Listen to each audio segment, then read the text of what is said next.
नह किश जन्मै नह किश मरै, आपन चलत आप ही करै। नह किश जन्मै नह किश मरै, आपन चलत आप ही करै। आवन जावन दृष्ट अनदृष्ट, आज्ञाकारी धारी सब सृष्ट। आपे आप सगल मह आप, अनेक जुगत रच थाप उथाप। अबनासी नाही किश खंड, धारन धार रहयो ब्रह्मंड। अलख अभेव पुरख प्रताप, आप जपाए तां नानक जाप। अलख अभेव पुरख प्रताप, आप जपाए तां नानक जाप। गुरु रूप गुरु प्यारी साध संगत जीओ, जुगो जुग अटल धन धन सतगुरु श्री गुरु ग्रंथ साहिब जी महाराज सच्चे पातशाह, जिन्हां दे पावन आशीर्वाद सदका पावन रहमत के कारण सुखमनी साहिब की बहुत ही मिठड़ी अते प्यारी पावन बाणी की आपां विचार कर रहे हैं। आओ सतगुरु जी के पावन चरणों के विच अपना सीस नवाइए। जिस पावन बाणी की 14वीं अष्टपदी की 6वीं पौड़ी का पाठ आप जी ने सरवण किया है, उस पावन पौड़ी दे विच जो सतगुरु जी ने अकाली रूप दे निरंकार दे इलाही दर्शन करवाए ने अते निरंकार दी शोभा दे नाल वडियाई नाल सानू जोड़िया है। सत्कार नाल उस विचार नूं सरवण करिए। उस तो पहला गुरु फतेह सांझी करो जी। वाहिगुरु जी का खालसा, वाहिगुरु जी की फतेह। धन श्री गुरु अर्जन साहिब जी महाराज के जीवन विच एक बहुत प्यारी जी घटना का जिक्र आउंदा है। उन्हां दिनां विच श्री गुरु अर्जन साहिब जी महाराज दरबार साहिब की सेवा करवा रहे सी और इतिहास के जिहड़े विद्यार्थी ने उन्हां नूं इस चीज़ का पता होवेगा कि दरबार साहिब जिथे बनिया होया है उस सरोवर दे विचकार उस सरोवर की जिहड़ी सेवा सी वो धन गुरु रामदास महाराज सच्चे पातशाह ने करवाई सी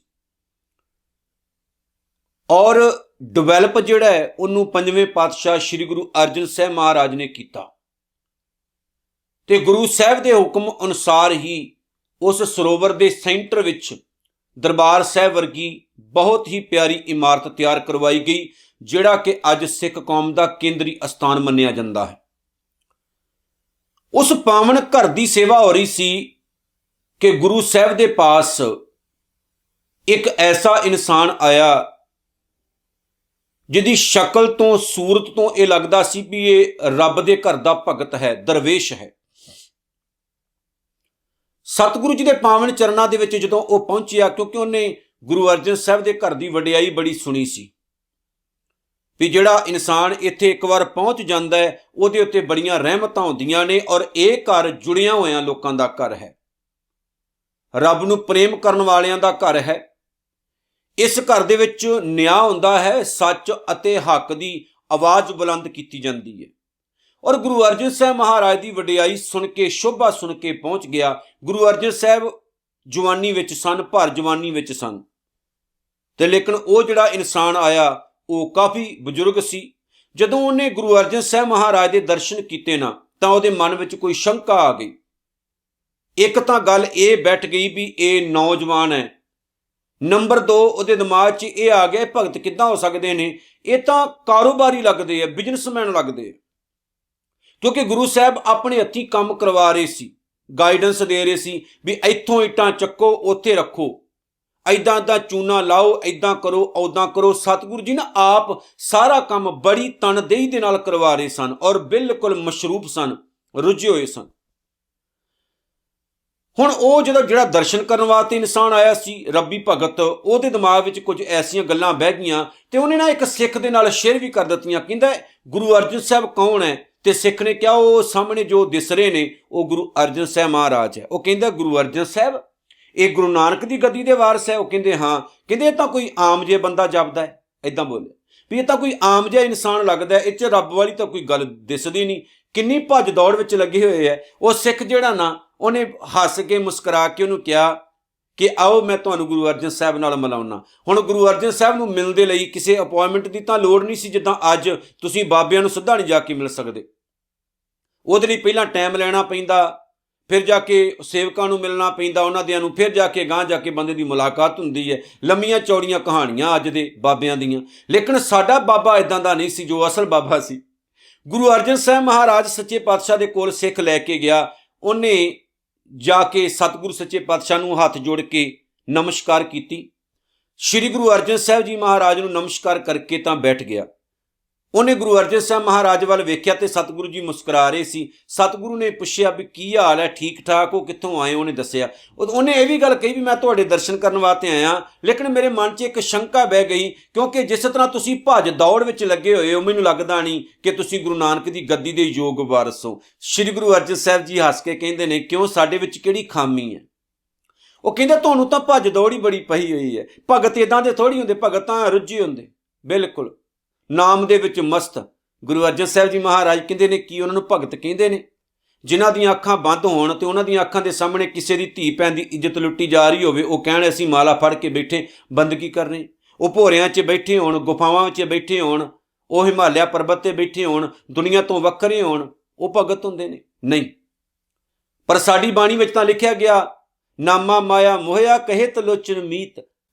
ਤਰਲੋਚਨ ਜੀ ਤੇ ਬਾਬਾ ਨਾਮਦੇਵ ਸਾਹਿਬ ਜੀ ਦੋਸਤ ਸਨ ਆਪਸ ਵਿੱਚ, ਤੇ ਬਾਬਾ ਤਰਲੋਚਨ ਜੀ ਬਾਬਾ ਨਾਮਦੇਵ ਸਾਹਿਬ ਨੂੰ ਕਹਿੰਦੇ ਨੇ ਨਾਮਾ ਜਿਹੜਾ ਉਹ ਮਾਇਆ 'ਚ ਮਸਤ ਹੋਇਆ, ਆਪਣੇ ਕੰਮ 'ਚ ਲੱਗਾ ਰਹਿੰਦਾ, ਉਹ 'ਚ ਰੱਬ ਵਾਲੀ ਗੱਲ ਹੀ ਕੋਈ ਨਹੀਂ। ਨਾਮਾ ਮਾਇਆ ਮੋਹਿਆ ਕਹੇ ਤਲੋਚਨ ਮੀਤ, ਕਾਹੇ ਸ਼ੀਪੋ ਸ਼ਾਇਲ ਹੈ ਰਾਮ ਨਾ ਲਾਭੋ ਚੀਤ। ਉਹ ਕਹਿੰਦੇ ਨੇ ਹੇ ਨਾਮਾ ਕਿਹੜੇ ਕੰਮਾਂ 'ਚ ਪਿਆ ਹੋਇਆ, ਰੱਬ ਵੱਲ ਤੇਰਾ ਧਿਆਨ ਨਹੀਂ ਜੁੜਦਾ।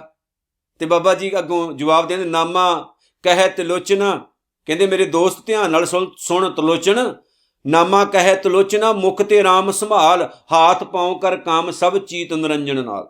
ਹੱਥਾਂ ਪੈਰਾਂ ਨਾਲ ਕੰਮ ਕਰਨੇ ਨੇ, ਲੇਕਿਨ ਚਿੱਤ ਨਿਰੰਕਾਰ ਵਿੱਚ ਰੱਖਣਾ। ਸਤਿਗੁਰੂ ਨੇ ਕਿਹਾ ਅਸੀਂ ਐਸੀ ਕੋਈ ਭਗਤੀ ਨਹੀਂ ਕਰਦੇ ਜਿਹਦੇ ਵਿੱਚ ਅਸੀਂ ਪਰਿਵਾਰ ਤੋਂ ਦੂਰ ਹੋ ਜਾਈਏ, ਸੰਸਾਰ ਤੋਂ ਦੂਰ ਹੋ ਜਾਈਏ, ਆਪਣੇ ਆਪ ਨੂੰ ਭਗਤ ਅਖਵਾਈਏ। ਅਸਲ 'ਚ ਗੁਰੂ ਨਾਨਕ ਸਾਹਿਬ ਨੇ ਸੱਚੀ ਭਗਤੀ ਦਾ ਸੰਦੇਸ਼ ਦਿੱਤਾ ਔਰ ਲੋਕਾਂ ਨੂੰ ਇਹ ਸਮਝਾਇਆ, ਘਰ 'ਚ ਰਹੋ, ਪਰਿਵਾਰ 'ਚ ਰਹੋ, ਸੰਸਾਰ ਦੀਆਂ ਜ਼ਿੰਮੇਵਾਰੀਆਂ ਨਿਭਾਓ ਤੇ ਨਾਲ ਦੀ ਨਾਲ ਨਿਰੰਕਾਰ ਨੂੰ ਯਾਦ ਰੱਖੋ। ਆਹ ਜੋ ਦੇਖ ਰਹੇ ਹੋ ਇਹ ਵੀ ਰੱਬ ਦਾ ਘਰ ਹੈ ਔਰ ਇਹਦੇ ਵਿੱਚ ਮੈਂ ਆਪਣੀ ਫੁੱਲ ਜ਼ਿੰਮੇਵਾਰੀ ਨਾਲ, ਪੂਰੀ ਜ਼ਿੰਮੇਵਾਰੀ ਨਾਲ ਕਾਰਜ ਕਰਵਾ ਰਿਹਾ। ਪਰ ਇਹਦਾ ਮਤਲਬ ਇਹ ਨਹੀਂ ਕਿ ਮੈਂ ਨਿਰੰਕਾਰ ਤੋਂ ਟੁੱਟਾ ਹਾਂ, ਉਹ ਤਾਂ ਮੇਰੇ ਅੰਦਰ ਹੈ। ਸਿੱਖ ਨੇ ਆਪਣੀ ਕਿਰਤਕਾਰ ਕਰਨੀ ਹੈ, ਲੇਕਿਨ ਆਪਣੇ ਅੰਦਰ ਉਹਨੂੰ ਵਸਾ ਕੇ ਰੱਖਣਾ। ਭਗਤ ਉਹ ਨਹੀਂ ਹੁੰਦੇ ਜਿਹੜੇ ਲੋਕਾਂ ਦੇ ਘਰਾਂ ਚੋਂ ਮੰਗ ਕੇ ਖਾਣ, ਆਪ ਕਿਰਤਕਾਰ ਨਾ ਕਰਨ। ਲੋਕਾਂ ਦੇ ਘਰਾਂ ਤੋਂ ਮੰਗ ਕੇ ਖਾਣ, ਸਰਦੀ ਹੋਵੇ ਗਰਮੀ ਹੋਵੇ, ਲੋਕਾਂ ਦੇ ਘਰਾਂ ਚੋਂ ਮੰਗ ਕੇ ਖਾਣ, ਨਾਲ ਲੋਕਾਂ ਦੀਆਂ ਗੱਲਾਂ ਸੁਣ। ਮੈਂ ਐਸੇ ਭਗਤ ਨਹੀਂ ਪੈਦਾ ਕਰਨਾ ਚਾਹੁੰਦਾ। ਮੈਂ ਇਸ ਤਰ੍ਹਾਂ ਦੇ ਭਗਤ ਜਿਹੜੇ ਉਹ ਬਣਾਉਣੇ ਨਹੀਂ ਚਾਹੁੰਦਾ। ਮੈਂ ਉਹ ਬਣਾਉਣੇ ਚਾਹੁੰਦਾ ਜਿਹੜੇ ਆਪਣਾ ਕੰਮਕਾਰ ਕਰਨ, ਆਪਣਾ ਪੇਟ ਪਾਲਣ ਤੇ ਹਜ਼ਾਰਾਂ ਹੋਰ ਦੂਸਰਿਆਂ ਦੀ ਜ਼ਿੰਦਗੀ ਦਾ ਓਟ ਆਸਰਾ ਵੀ ਬਣਨ। ਜਦੋਂ ਸਤਿਗੁਰੂ ਨੇ ਅੱਖਾਂ ਖੋਲੀਆਂ ਨਾ, ਉਹਨੇ ਸੀਸ ਨਵਾਇਆ, ਕਹਿੰਦਾ ਸੱਚਿਆ ਪਾਤਸ਼ਾਹ ਮੈਂ ਤਾਂ ਕੋਈ ਹੋਰ ਹੀ ਡੈਫੀਨੇਸ਼ਨ ਸਮਝੀ ਬੈਠਾ ਸੀ ਭਗਤ ਦੀ, ਪਰ ਤੁਸੀਂ ਮੇਰੀਆਂ ਗਰੀਬ ਦੀਆਂ ਅੱਖਾਂ ਖੋਲ ਦਿੱਤੀਆਂ। ਹੁਣ ਜਿਹੜੇ ਨਿਰੰਕਾਰ ਦੇ ਸਹੀ ਮਾਇਨੇ 'ਚ ਦਰਸ਼ਨ ਨੇ ਉਹ ਗੁਰੂ ਅਰਜਨ ਸਾਹਿਬ ਨੇ ਲੋਕਾਂ ਨੂੰ ਕਰਵਾਏ। ਜਿਹੜੀ ਪਾਵਨ ਬਾਣੀ ਆਪਾਂ ਪੜ੍ਹਦੇ ਨਾ ਗੁਰੂ ਅਰਜਨ ਸਾਹਿਬ ਦੀ, ਸੁਖਮਨੀ ਸਾਹਿਬ ਦੀ, ਇਹਦੇ ਵਿੱਚ ਵੀ ਸਤਿਗੁਰੂ ਨੇ ਇਹੀ ਕਿਰਪਾ ਕੀਤੀ, ਬਿਲਕੁਲ ਨਰੋਲ ਪੱਧਰਾ ਰਸਤਾ ਸਾਨੂੰ ਦੱਸਿਆ ਔਰ ਸਾਨੂੰ ਸੱਚ ਦੀ ਜਿਹੜੀ ਸਮਝ ਸੀ ਉਹ ਦਿੱਤੀ, ਮਾੜੇ ਪਾਸਿਓਂ ਤੋਂ ਸਾਨੂੰ ਵਰਜਿਆ। ਆਓ ਸਮਝਦੇ ਹਾਂ ਸਤਿਗੁਰੂ ਸੱਚੇ ਪਾਤਸ਼ਾਹ ਨੇ ਅੱਜ ਜਿਹੜੀ ਕਿਰਪਾ ਕੀਤੀ ਹੈ 6ਵੀਂ ਪੌੜੀ ਦੇ ਵਿੱਚ ਕੀ ਕੀਤੀ ਹੈ। ਆਪਾਂ ਸਮਝਦੇ ਹਾਂ ਨਿਰੰਕਾਰ ਦੇ ਦਰਸ਼ਨ ਕਰਵਾਏ ਨੇ, ਉਹਦੇ ਨਿਯਮ ਦੇ ਦਰਸ਼ਨ ਕਰਵਾਏ ਨੇ ਤੇ ਬੜਾ ਵੱਡਾ ਸੱਚ ਖੋਲਿਆ। ਕਹਿੰਦੇ ਨਹਿ ਕਿਛ ਜਨਮੈ ਨਹਿ ਕਿਛ ਮਰੈ, ਨਾ ਕੁਝ ਜੰਮਦਾ ਹੈ ਨਾ ਕੁਝ ਮਰਦਾ ਹੈ। ਫਿਰ ਸਮਝਿਓ, ਨਹਿ ਕਿਛ ਜਨਮੈ ਨਾ ਕੁਝ ਜੰਮਦਾ ਹੈ, ਨਹਿ ਕਿਛ ਮਰੈ ਨਾ ਕੁਛ ਮਰਦਾ ਹੈ। ਭਾਵ ਕੋਈ ਚੀਜ਼ ਵੀ ਜੰਮਦੀ ਨਹੀਂ, ਕੋਈ ਚੀਜ਼ ਵੀ ਮਰਦੀ ਨਹੀਂ। ਜੇ ਰੱਬੀ ਨਿਗਾਹ ਤੋਂ ਦੇਖਿਆ ਜਾਵੇ, ਆਪਨ ਚਲਤ ਆਪ ਹੀ ਕਰੈ। ਚਲਤ ਦਾ ਮਤਲਬ ਤਮਾਸ਼ਾ, ਖੇਲ, ਖੇਡਾਂ, ਗੇਮ। ਅਸਲ ਦੇ ਵਿੱਚ ਇਹ ਰੱਬੀ ਨਿਯਮ ਦੀ ਇੱਕ ਗੇਮ ਹੈ। ਚਲਤ ਗੇਮ ਇੱਕ ਰੱਬੀ ਨਿਯਮ ਦੀ ਗੇਮ ਹੈ ਕਿ ਇਹ ਜਿਹੜਾ ਜੰਮਣ ਮਰਨ ਦਾ ਖੇਡ ਹੈ ਨਾ, ਇਹ ਜਿਹੜੀ ਗੇਮ ਹੈ, ਇਹ ਨਿਰੰਕਾਰ ਵਾਹਿਗੁਰੂ ਨੇ ਪੈਦਾ ਕੀਤੀ ਹੈ। ਸਹੀ ਮਾਇਨੇ 'ਚ ਵੇਖਿਆ ਜਾਵੇ ਤੇ ਕੁਝ ਵੀ ਜੰਮ ਨਹੀਂ ਰਿਹਾ, ਕੁਝ ਵੀ ਮਰ ਨਹੀਂ ਰਿਹਾ। ਇਸ ਚੀਜ਼ ਨੂੰ ਮੈਂ ਇੱਕ ਦਿਨ ਬੜਾ ਸੋਹਣਾ ਖੋਲ੍ਹਿਆ ਸੀ ਕਿ ਇੱਕ ਇਨਸਾਨ ਜਿਹੜਾ ਨਾ, ਉਹ ਆਪਣੇ ਆਪ ਨੂੰ ਨਾ ਆਪਣੇ ਬੱਚਿਆਂ ਦੇ ਵਿੱਚੋਂ ਵੇਖ ਦਿੰਦਾ। ਵੇਖੋ, ਜਦੋਂ ਆਪਾਂ ਮਾਤਾ ਪਿਤਾ ਦੇ ਸੰਯੋਗ ਨਾਲ ਬੱਚੇ ਪੈਦਾ ਕਰਦੇ ਹਾਂ, ਜਿਹੜੇ ਇਨਸਾਨ ਦਾ ਮੂਲ ਹੁੰਦਾ, ਮੁੱਢ ਹੁੰਦਾ ਇਨਸਾਨ ਦਾ, ਜਿਹਨੂੰ ਆਪਾਂ ਜੀਨਸ ਕਹਿੰਦੇ ਹਾਂ, ਅਸਲ 'ਚ ਉਹ ਆਤਮਾ ਰੂਪ ਹੁੰਦੀ ਹੈ। ਉਹ ਸਾਡੇ ਬੱਚਿਆਂ 'ਚ ਚਲੀ ਜਾਂਦੀ ਹੈ। ਉਹਨਾਂ ਤੋਂ ਗਾਂ ਬੱਚੇ ਹੋਰ ਪੈਦਾ ਹੁੰਦੇ ਨੇ। ਇਨਸਾਨ ਕਦੇ ਖਤਮ ਨਹੀਂ ਹੋ ਰਿਹਾ ਹੁੰਦਾ, ਮਰ ਨਹੀਂ ਰਿਹਾ ਹੁੰਦਾ। ਮਰਦਾ ਕੌਣ ਭਲਾ? ਮਰਦਾ ਹੈ ਸਰੀਰ, ਖਤਮ ਹੁੰਦੀ ਹੈ ਬਾਡੀ। ਜਿਸ ਤਰ੍ਹਾਂ ਹੁਣ ਇੱਕ ਕੱਪੜਿਆਂ ਵਾਲੀ ਅਲਮਾਰੀ ਹੈ, ਟੁੱਟ ਗਈ, ਖਤਮ ਹੋ ਗਈ। ਆਪਾਂ ਕੀ ਕੀਤਾ? ਉਹ 'ਚੋਂ ਕੱਪੜੇ ਚੱਕੇ, ਹੈਂਗਰਾਂ 'ਚ ਪਾਏ, ਦੂਸਰੀ ਅਲਮਾਰੀ 'ਚ ਪਾ ਦਿੱਤੇ, ਉਹਨੂੰ ਅਸੀਂ ਬਾਹਰ ਸੁੱਟ ਦਿੱਤਾ। ਹੁਣ ਉਹਦੇ ਨਾਲ ਉਹ ਚੀਜ਼ ਥੋੜੀ ਖਰਾਬ ਹੋ ਗਈ। ਇੱਕ ਭਾਂਡਾ ਟੁੱਟ ਗਿਆ, ਉਹਨੂੰ ਬਦਲ ਲਿਆ। ਭਾਂਡਾ ਹੀ ਟੁੱਟਦਾ ਹੈ, ਪਾਣੀ ਉਹੀ ਹੈ। ਭਾਂਡਾ ਹੀ ਟੁੱਟ ਰਿਹਾ, ਵਸਤੂ ਉਹੀ ਹੈ। ਜਿਵੇਂ ਗੁਰਬਾਣੀ 'ਚ ਆਖਿਆ, ਜੋਤ ਰੂਪ ਹਰ ਆਪ ਗੁਰੂ ਨਾਨਕ ਕਹਾਇਓ। ਗੁਰੂ ਨਾਨਕ ਕੌਣ ਸੀ? ਨਿਰੰਕਾਰ ਦੀ ਜੋਤ। ਜੋਤ ਰੂਪ ਹਰ ਆਪ ਗੁਰੂ ਨਾਨਕ ਕਹਾਇਓ, ਤਾਂ ਤੇ ਅੰਗਦ ਭਇਓ, ਤਤ ਸਿਉ ਤਤ ਮਿਲਾਇਓ। ਉਹਨਾਂ ਤੋਂ ਅੰਗਦ ਜੀ ਪੈਦਾ ਹੋਏ। ਅੰਗਦ ਕਿਰਪਾ ਧਾਰ, ਗੁਰੂ ਅੰਗਦ ਸਾਹਿਬ ਨੇ ਕਿਰਪਾ ਕੀਤੀ। ਅਮਰ ਸਤਿਗੁਰ ਥਿਰ ਕੀਓ, ਗੁਰੂ ਅਮਰਦਾਸ ਪੈਦਾ ਹੋ ਗਏ। ਅਮਰਦਾਸ ਅੰਮ੍ਰਿਤ ਛਤਰ ਗੁਰ ਰਾਮੇ ਦੀਓ, ਗੁਰੂ ਅਮਰਦਾਸ ਸਾਹਿਬ ਨੇ ਗੁਰੂ ਰਾਮਦਾਸ ਪੈਦਾ ਕੀਤਾ। ਰਾਮਦਾਸ ਦਰਸ਼ਨ ਪਰਸ ਕਹਿ ਮਥੁਰਾ ਅੰਮ੍ਰਿਤ ਬੈਣ, ਮੂਰਤ ਪੰਚ ਪ੍ਰਮਾਣ ਪੁਰਖ ਗੁਰ ਅਰਜਨ ਪਿੱਖੋ ਨੈਣ। ਹੁਣ ਪੰਜਾਂ ਦੀ ਮੂਰਤ ਗੁਰੂ ਅਰਜਨ ਸਾਹਿਬ ਹੈ। ਅਸਲ 'ਚ ਕੀ ਹੈ ਕਿ ਦੀਵੇ ਤੋਂ ਦੀਵਾ ਜਗਦਾ ਰਿਹਾ, ਖਤਮ ਕੁਛ ਵੀ ਨਹੀਂ ਹੋਇਆ। ਅਸਲ 'ਚ ਇਹ ਰੱਬ ਦੇ ਨਿਯਮ ਹੈ, ਖਤਮ ਕੁਝ ਵੀ ਨਹੀਂ ਹੋ ਰਿਹਾ। ਕੌਣ ਮੂਆ ਰੇ ਕੌਣ ਮੂਆ, ਬ੍ਰਹਮ ਗਿਆਨੀ ਮਿਲ ਕਰੋ ਵਿਚਾਰਾ, ਇਹ ਤੋਂ ਚਲਤ ਪਿਆ। ਮਰਦਾ ਜੰਮਦਾ ਕੱਜ ਕੁਛ ਵੀ ਨਹੀਂ ਹੈ। ਅਸਲ ਦੇ ਵਿੱਚ ਇਹ ਅੱਖਾਂ ਦਾ ਹੀ ਭੁਲੇਖਾ ਹੈ ਪਿਆਰਿਓ। ਇਹ ਮਿੱਟੀ ਬਦਲ ਰਹੀ ਹੈ, ਸਭ ਕੁਝ ਉਸੇ ਤਰ੍ਹਾਂ ਦਾ ਉਸੇ ਤਰ੍ਹਾਂ ਹੀ ਹੈ। ਇਹ ਨਿਰੰਕਾਰ ਦੇ ਬੜੇ ਪਿਆਰੇ ਨਿਯਮ ਨੇ। ਕਿਤੇ ਗੇਮ ਸਮਝ ਆ ਜਾਏ, ਇਹ ਖੇਡ ਸਮਝ ਆ ਜਾਏ, ਇਹ ਸਾਡਾ ਰੋਣਾ ਧੋਣਾ ਮਰਨਾ ਇਹ ਸਭ ਖਤਮ ਹੋ ਜਾਏਗਾ ਜੋ ਅਸੀਂ ਨਿਤ ਕਰ ਰਹੇ ਹਾਂ, ਦੁੱਖਾਂ 'ਚ ਪਏ ਰਹਿੰਦੇ ਹਾਂ। ਸਤਿਗੁਰ ਕਹਿੰਦੇ, ਆਵਣ ਜਾਵਣ ਦ੍ਰਿਸ਼ਟ ਅਨਦ੍ਰਿਸ਼ਟ, ਜੰਮਣਾ ਮਰਨਾ ਦਿਸਣਾ ਅਣਦਿਸਣਾ। ਸਮਝਿਓ ਫਿਰ, ਇਹ ਜੋ ਕੁਝ ਵੀ ਹੈ ਨਾ ਸੰਸਾਰ ਦੀ ਖੇਡ, ਆਵਣ ਜਾਵਣ, ਆਉਣਾ ਜਾਣਾ, ਜਾਵਣ ਜਾਣਾ। ਆਵਣ ਭਾਵ ਜੰਮਣਾ, ਜਾਵਣ ਭਾਵ ਮਰਨਾ, ਦ੍ਰਿਸ਼ਟ ਭਾਵ ਦਿਸਣਾ, ਅਣਦ੍ਰਿਸ਼ਟ ਭਾਵ ਨਾ ਦਿਸਣਾ। ਇਹ ਸੰਸਾਰ ਦੀ ਜਿਹੜੀ ਖੇਡ ਹੈ।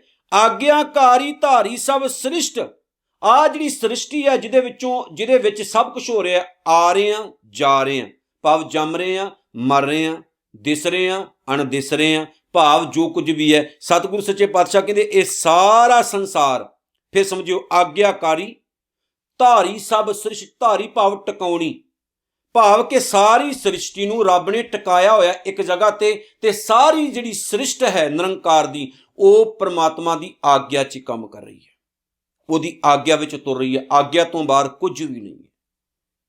ਇਹ ਜੋ ਕੁਝ ਵੀ ਹੈ ਸੰਸਾਰ ਦੇ ਵਿੱਚ, ਜੰਮਣ ਮਰਨ ਦਾ ਖੇਡ ਹੈ। ਕੁਝ ਦਿਸਦਾ ਹੈ, ਕੁਝ ਨਹੀਂ ਦਿਸਦਾ ਹੈ। ਬਹੁਤ ਕੁਝ ਐਸਾ ਹੈ ਸੰਸਾਰ ਵਿੱਚ ਜੋ ਸਾਡੀ ਸਮਝ ਵਿੱਚ ਹੈ, ਜੋ ਸਾਡੀ ਸਮਝ ਤੋਂ ਪਰਾਂ ਹੈ। ਬਹੁਤ ਕੁਝ ਐਸਾ ਹੈ ਜੋ ਅਸੀਂ ਜਿੰਨੀ ਮਰਜ਼ੀ ਕੋਸ਼ਿਸ਼ ਕਰ ਲਈਏ, ਜਿੰਨਾ ਮਰਜ਼ੀ ਭਾਲ ਲਈਏ, ਉਹ ਪੱਲੇ ਹੀ ਨਹੀਂ ਪੈਣਾ। ਇੱਕ ਇਨਸਾਨ ਪੂਰੀ ਲਾਈਫ ਵਿੱਚ ਆ ਧਰਤੀ ਦਾ ਕੋਨਾ ਕੋਨਾ ਦੇਖ ਨਹੀਂ ਸਕਦਾ। ਪੂਰੀ ਜ਼ਿੰਦਗੀ 'ਚ ਕਿੱਡੀ ਵੱਡੀ ਧਰਤੀ ਹੈ, ਬ੍ਰਹਿਮੰਡ ਵਿੱਚ ਸਗੋਂ ਸਭ ਤੋਂ ਛੋਟੀ ਹੈ, ਪਰ ਫਿਰ ਵੀ ਨਹੀਂ ਦੇਖ ਸਕਦਾ।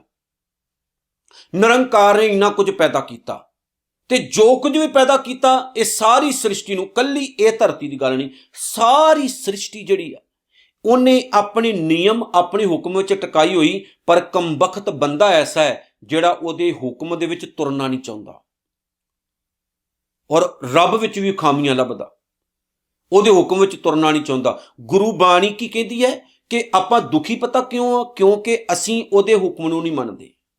ਅਸੀਂ ਦੁਖੀ ਇਸ ਲਈ ਆ ਕਿਉਂਕਿ ਅਸੀਂ ਰੱਬੀ ਨਿਯਮ ਦੇ ਮੁਤਾਬਕ ਤੁਰਨਾ ਨਹੀਂ ਚਾਹੁੰਦੇ, ਉਹਦੇ ਹੁਕਮ ਵਿੱਚ ਤੁਰਨਾ ਹੀ ਨਹੀਂ ਚਾਹੁੰਦੇ। ਸਤਿਗੁਰੂ ਨੇ ਤਾਂ ਕਿਹਾ ਸਪਸ਼ਟ ਤੌਰ ਤੇ, ਹੁਕਮ ਹੈ ਅੰਦਰ ਸਭ ਕੋ बाहर हुक्म ना कोय, नानक हुक्म है जे बुझै तां हौमै कहे ना कोय। जिस दिन हुक्म की समझ लग गई उस दिन हौमै नहीं रहनी, जिस दिन हौमै खत्म हो गई उस दिन दुखी ना होवांगे आपां। ये सारी गल तां साडे हंकार उत्ते खड़ी। ते सतगुर कहंदे फिर मालक कृपा की करदा, जदों वो रहमत करदा है तां फिर साडीआं खाली झोलियां भर दिंदा, जदों आपां हौमै हंकार नूं छड्डदे हां। अगे कहंदे ने आपे आप सगल मह आप। एक एक शब्द बड़ा कमाल दा सतगुरु ने परोया होया। आपे आप, आपे ही, आप ही, दो वारी क्या, सगल में, सारे संसार विच आप। हुण 3 वारी शब्द वरत्या गया, आपे आप ते आप। आपे आप सगल में आप, सारे संसार विच आप ही, केवल एक निरंकार परमात्मा वसदा है। ਉਹਦੇ ਤੋਂ ਇਲਾਵਾ ਹੋਰ ਕੋਈ ਤਾਕਤ ਕੰਮ ਨਹੀਂ ਕਰਦੀ। ਅਨੇਕ ਜੁਗਤ ਕਈ ਤਰੀਕਿਆਂ ਨਾਲ ਰਚਦਾ ਹੈ ਇਸ ਕਾਇਨਾਤ ਨੂੰ, ਥਾਪਦਾ ਹੈ, ਉਥਾਪ ਦਿੰਦਾ ਹੈ, ਭਾਵ ਬਣਾਉਂਦਾ ਹੈ, ਨਾਸ਼ ਕਰਦਾ। 1 ਮਿੰਟ ਵੀ ਨਹੀਂ ਲੱਗਦਾ ਜਦੋਂ ਉਹ ਕਾਇਨਾਤ ਨੂੰ ਤਿਆਰ ਕਰ ਦਿੰਦਾ। ਤੇ ਮਿੰਟ ਤਾਂ ਮੈਂ ਕਹਾਂਗਾ ਬਹੁਤ ਜ਼ਿਆਦਾ ਹੈ, ਉਹਦੇ ਲਈ ਤਾਂ ਕੱਖ ਵੀ ਨਹੀਂ ਜਦੋਂ ਉਹ ਸਾਰੀ ਕਾਇਨਾਤ ਨੂੰ ਸਮੇਟ ਵੀ ਦਿੰਦਾ। और पता नहीं किन्नी वारी एक कायनात बनी है, किन्नी वारी उजड़ी है, और उहदे हथ दे विच सारा कुछ है।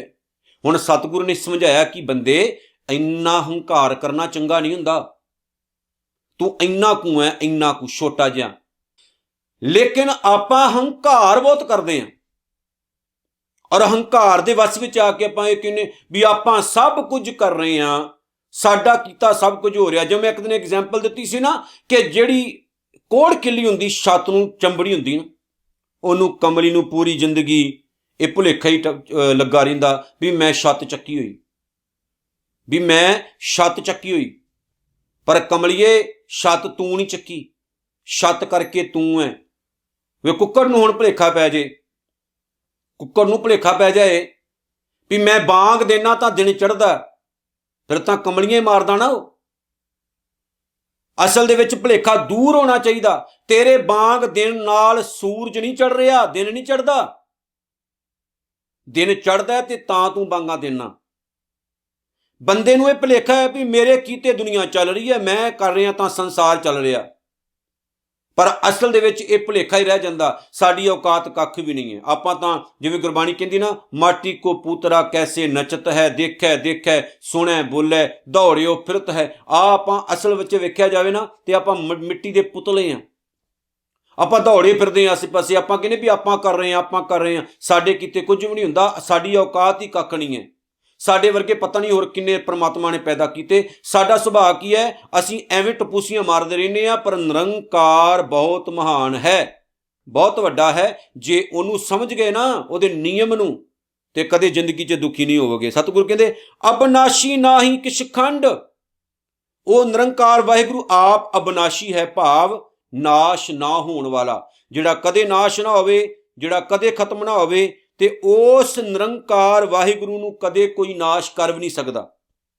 खंड दा मतलब हुंदा है टोटे टोटे करना, भाव उहनूं खत्म करना। भी दुनिया विच ना कोई ऐसी पावर अजे तक इंसान ने नहीं बनाई जिहदे नाल असीं परमात्मा नूं खत्म कर दईए। किद्दां खत्म करांगे? असीं प्रकाश नूं, रोशनी नूं, ज्ञान नूं खत्म कर सकदे? एवें डिंगा मारदे आपां। ते जिहड़े लोक मुनकर हो जांदे ने उहदे तों, वो भी मूर्ख ही हुंदे, क्योंकि जिन्हां दी समझ विच आ गया ना, उन्होंने कहता है तो सही लख्या जे कोई भी है वो, पर जिन्होंने ना समझावे वो कहते है नहीं है नहीं है नहीं है नहीं। आ लोगों की प्रॉब्लम है। धारन धार रहे हो ब्रह्मंड, आ जिहड़ा संसार है, सतगुर दे सारे ब्रह्मंड की रचना वो आप करदा। रचना करन वाला निरंकार जिथे उहदी रचना करी जा रहा उत्थे वो विच रहिंदा भी है, बना के वो आप उहदे विच रहिंदा भी है। अलख अभेव पुरख प्रताप। अलख का मतलब हुंदा है जिसनूं कोई बयान ना कर सके, अलख। अभेव जिसदा कोई भेद ना पा सके, जो साडी समझ तो बाहर होवे। पुरख भाव जो सारे संसार विच वसदा है। प्रताप का मतलब है वो निरंकार वाहिगुरु परमात्मा की रोशनी, उहदा तेज प्रताप, उहदी इज्जत, उहदा मान। मेरे मालक जी कहंदे ने जिस निरंकार वाहिगुरु का तेज प्रताप कोई नहीं जान सकता, ਜਿਹੜਾ ਸਾਰੀ ਕਾਇਨਾਤ ਵਿੱਚ ਵਸਦਾ ਹੈ। ਉਹ ਬੰਦਿਆ ਤੂੰ ਉਹਨੂੰ ਸਹੀ ਮਾਇਨੇ ਵਿੱਚ ਸਮਝ ਨਹੀਂ ਸਕਦਾ, ਉਹਦੇ ਭੇਦ ਨਹੀਂ ਜਾਣ ਸਕਦਾ, ਕਿਉਂਕਿ ਉਹ ਤੇਰੀ ਸਮਝ ਤੋਂ ਬਾਹਰ ਹੈ, ਤੂੰ ਉਹਨੂੰ ਬਿਆਨ ਨਹੀਂ ਕਰ ਸਕਦਾ। ਤੂੰ ਜਿੰਨੀ ਮਰਜ਼ੀ ਖੋਜ ਕਰ ਲਾ, ਬ੍ਰਹਿਮੰਡ ਕਿੰਨਾ ਮਹਾਨ ਹੈ, ਜਿੰਨੀ ਮਰਜ਼ੀ ਖੋਜ ਕਰ ਜਾ, ਕਰੀ ਜਾ, ਜਿੰਨੀ ਕਰੇਗਾ ਗਾਂ ਗਾਂ ਵੱਧਦਾ ਜਾਣਾ, ਹੋਰ ਹੀ ਵੱਧਦਾ ਜਾਣਾ।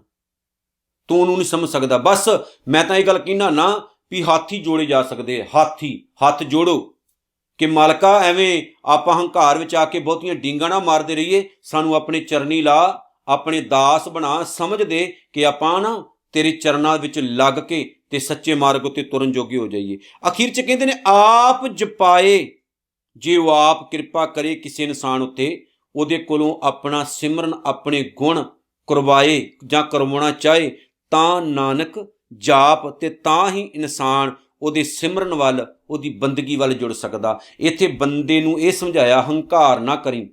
ਉਹ ਕਦੋਂ ਕਿਸੇ ਬੰਦੇ ਦੀ ਮੱਤ ਮਾਰਦਾ ਏ ਇਹ ਪਤਾ ਨਹੀਂ ਹੁੰਦਾ, ਕਦੋਂ ਕਿਸੇ ਇਨਸਾਨ ਦੇ ਦਿੱਤੇ ਹੋਏ ਉਹਦੇ ਗੁਣਾਂ ਨੂੰ ਖੋਲ੍ਹਵੇ ਪਤਾ ਨਹੀਂ ਹੁੰਦਾ, ਕੋਈ ਪਤਾ ਨਹੀਂ ਹੈ। ਸੋ ਹੰਕਾਰੀ ਨਹੀਂ ਹੋਣਾ, ਨਿਰੰਕਾਰੀ ਨਿਯਮ ਨੂੰ ਸਮਝਣਾ, ਤੇ ਜੋ ਗੁਰੂ ਅਰਜਨ ਸਾਹਿਬ ਨੇ ਕਿਹਾ ਪਿਆਰਿਓ, ਉਹਨੂੰ ਆਪਾਂ ਜੀਵਨ ਵਿੱਚ ਢਾਲਣਾ, ਤਾਂ ਕਿ ਸਾਡਾ ਜਿਹੜਾ ਨਾ ਇਹ ਜਨਮ ਹੈ ਇਹ ਸਫਲ ਹੋਵੇ।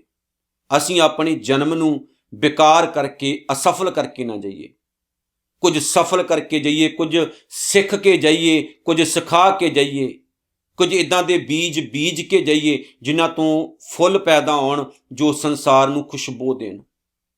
ਗੰਦ ਤਾਂ ਸਾਰੇ ਪਾਉਂਦੇ ਨੇ, ਕੰਡੇ ਤਾਂ ਸਾਰੇ ਖਿਲਾਰਦੇ ਨੇ, ਪਰ ਕੋਈ ਵਿਰਲਾ ਹੁੰਦਾ ਜਿਹੜਾ ਸਫਾਈ ਕਰਨ ਵਾਲਾ ਹੁੰਦਾ, ਜਿਹੜਾ ਫੁੱਲ ਲਾਉਣ ਵਾਲਾ ਹੁੰਦਾ। ਨਹੀਂ ਤਾਂ ਦੁਨੀਆ ਦੀ ਫਿਤਰਤ ਤਾਂ ਆਪਾਂ ਜਾਣਦੇ ਹੀ ਹਾਂ। ਅਸੀਂ ਉਹਨਾਂ ਵਿੱਚੋਂ ਨਹੀਂ ਬਣਨਾ ਜਿਨ੍ਹਾਂ ਨੂੰ ਲੋਕ ਲਾਹਣਤਾਂ ਪਾਉਣ, ਅਸੀਂ ਉਹਨਾਂ ਵਿੱਚੋਂ ਉਹਨਾਂ ਦੀ ਗਿਣਤੀ ਵਿੱਚ ਰਹਿਣਾ ਜਿਹੜੇ ਜਾਣ ਤੇ ਦੁਨੀਆ ਰੋਵੇ ਪਿਆਰਿਓ। ਇਸ ਤਰ੍ਹਾਂ ਦਾ ਜੀਵਨ ਬਣਾਈਏ। ਸੋ ਇਤਨੀਆਂ ਬੇਨਤੀਆਂ ਸਵੀਕਾਰ ਕਰੋ ਜੀ, ਭੁੱਲ ਚੁੱਕ ਦੀ ਖਿਮਾ। ਸਤਿਗੁਰੂ ਜੀ ਕਿਰਪਾ ਕਰਨ, ਸਾਡਾ ਜੀਵਨ ਗੁਰੂ ਦੇ ਉਪਦੇਸ਼ਾਂ ਮੁਤਾਬਕ ਢਲ ਜਾਵੇ। ਨਾਨਕ ਨਾਮ ਚੜ੍ਹਦੀ ਕਲਾ, ਤੇਰੇ ਭਾਣੇ ਸਰਬੱਤ ਦਾ ਭਲਾ। ਵਾਹਿਗੁਰੂ ਜੀ ਕਾ ਖਾਲਸਾ, ਵਾਹਿਗੁਰੂ ਜੀ ਕੀ ਫਤਿਹ।